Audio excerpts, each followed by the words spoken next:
অনেক দিন থেকেই আমার একটা পাহাড় কেনার শখ, কিন্তু পাহাড় কে বিক্রি করে তা জানি না। যদি তার দেখা পেতাম দামের জন্য আটকাতো না। আমার নিজস্ব একটা নদী আছে, সেটা দিয়ে দিতাম পাহাড়টার বদলে। কে না জানে পাহাড়ের চেয়ে নদীর দামই বেশি। পাহাড় স্থানু, নদী বহমান, তবু আমি নদীর বদলে পাহাড়টাই কিনতাম, কারণ আমি ঠকতে চাই। নদীটাও অবশ্য কিনেছিলাম একটা দ্বীপের বদলে। ছেলেবেলায় আমার বেশ ছোট্টখাট্ট ছিমছাম একটা দ্বীপ ছিল, সেখানে অসংখ্য প্রজাপতি। শৈশবে দ্বীপটি ছিল বড় প্রিয়। আমার যৌবনে দ্বীপটি আমার কাছে মাপে ছোট লাগলো। প্রবাহমান ছিপছিপে তন্বী নদীটি বেশ পছন্দ হলো আমার। বন্ধুরা বলল, ওইটুকু একটা দ্বীপের বিনিময়ে এত বড় একটা নদী পেয়েছিস, খুব জিতেছিস তো। তখন জয়ের আনন্দে আমি বিহ্বল হতাম। তখন আমি সত্যি ভালোবাসতাম নদীটাকে।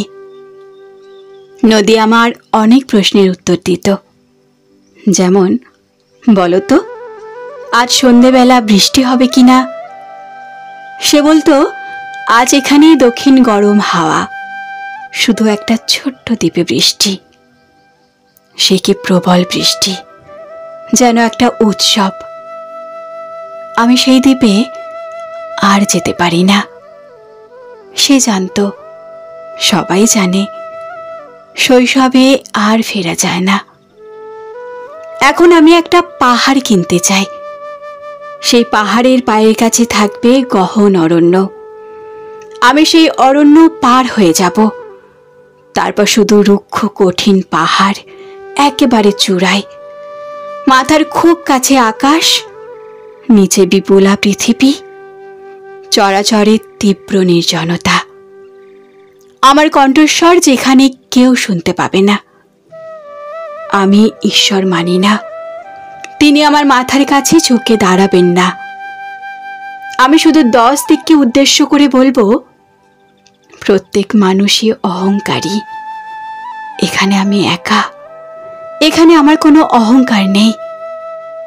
এখানে জয়ী হবার বদলে ক্ষমা চাইতে ভালো লাগে। হে 10 দিক, আমি কোনো দোষ করিনি।